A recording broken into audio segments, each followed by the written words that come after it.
When the kid in tutoring pointed at Pat Bateman and said, "Hey, I know him, it's the Sigma from TikTok," I knew I had to do this video. Everybody seems to talk about the excellent movie starring Christian Bale, so I decided to talk about the book instead.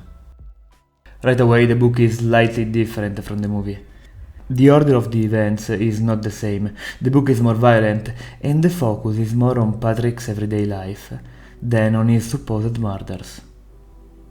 This brings me nicely to the first point I want to talk about. American Psycho is first and foremost a critique.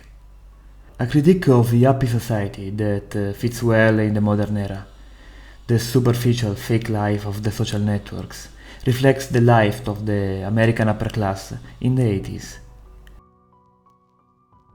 Pat Bateman is 27 years old. He's a self-centered, misogynistic, homophobe male drama queen. There is no other way to put it. Other interesting facts about him.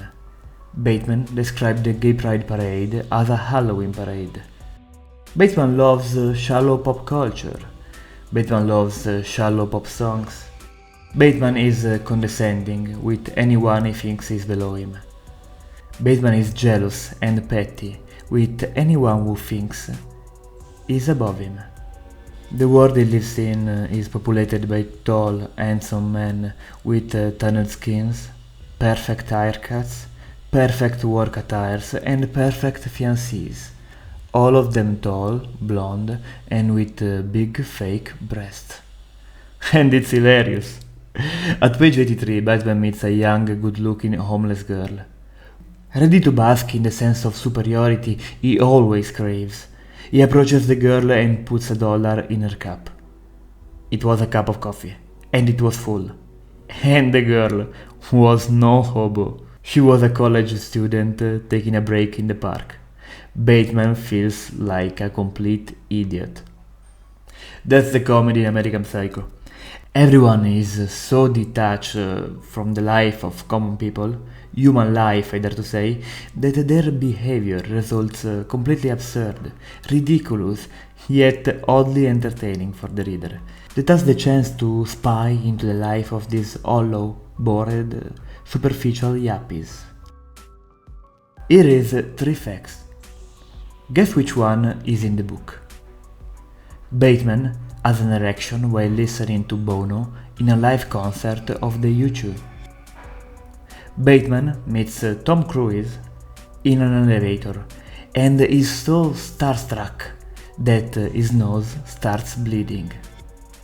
Bateman and a guy named Scott start a competition on who has the best speakers, and they start to add non-existent features to their speakers, trying to one-up each other.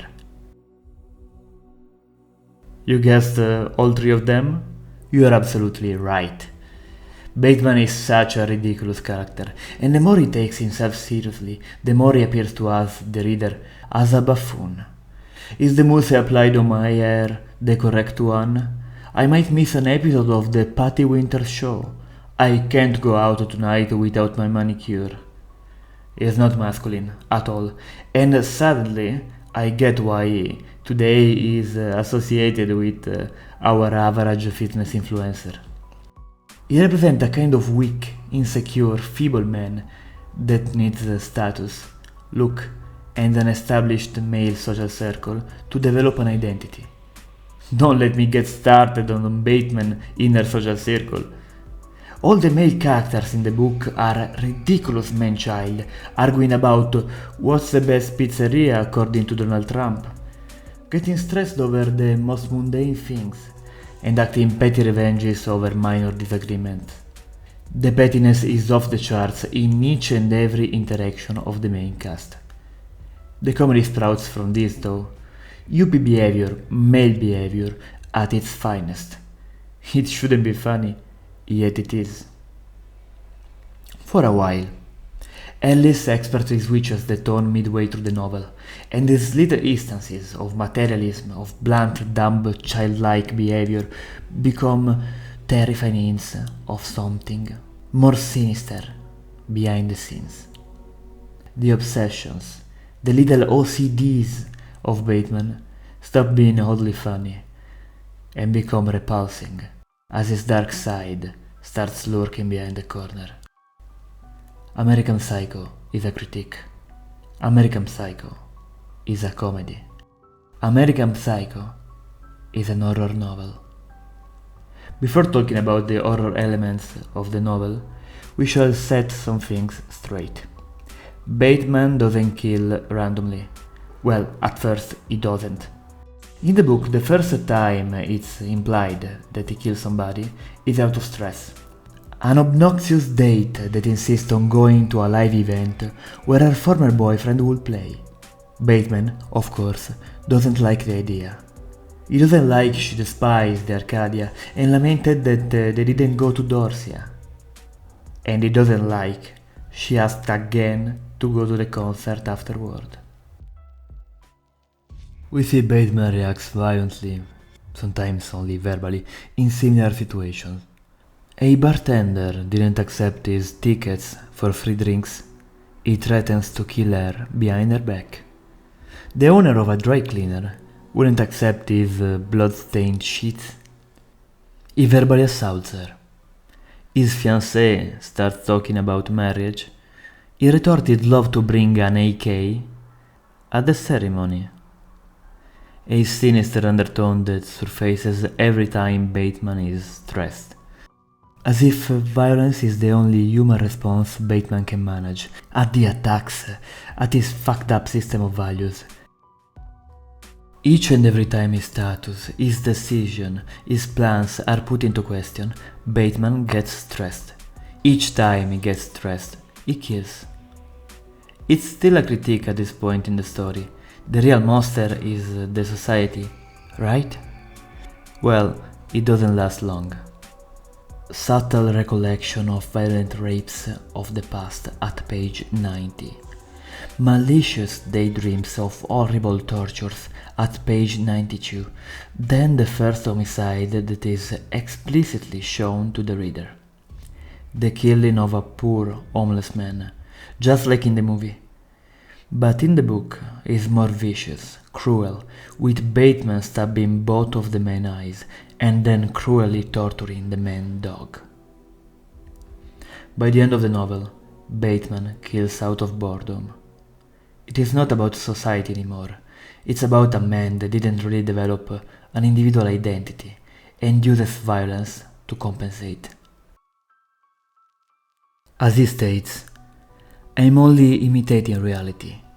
My depersonalization is so intense that the normal ability to feel compassion has been eradicated.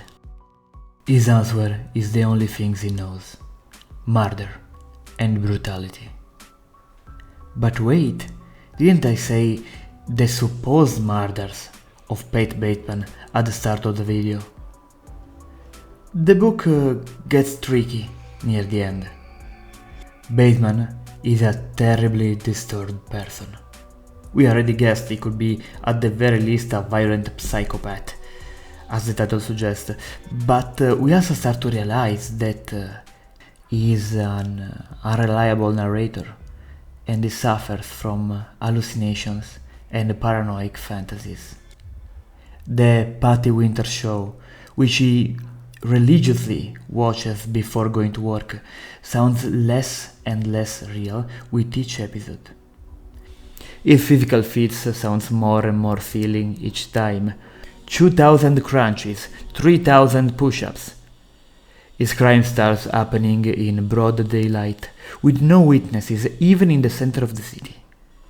And his description of the world around him starts blending with his fantasies to the point it is impossible to distinguish a drug-fueled dream from an actual event. We finally realize what Bateman couldn't. American Psycho is a dark comedy. American Psycho is a critique. American Psycho is a horror. First and foremost, American Psycho is a tragedy. Pat Bateman has not a good relationship with his brother Sean. He has not a good relationship with his father. He has not a good relationship with anybody, really. He's a lonely person.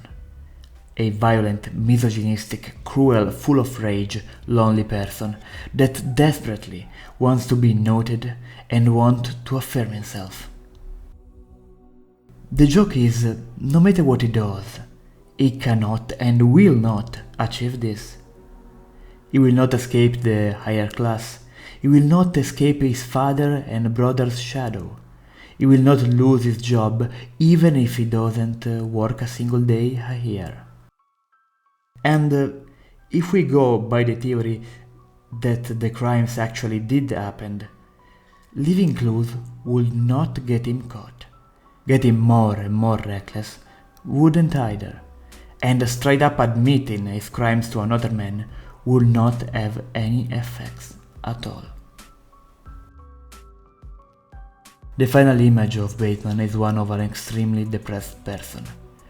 As Jean, his secretary, notes, he had nothing to be sad about.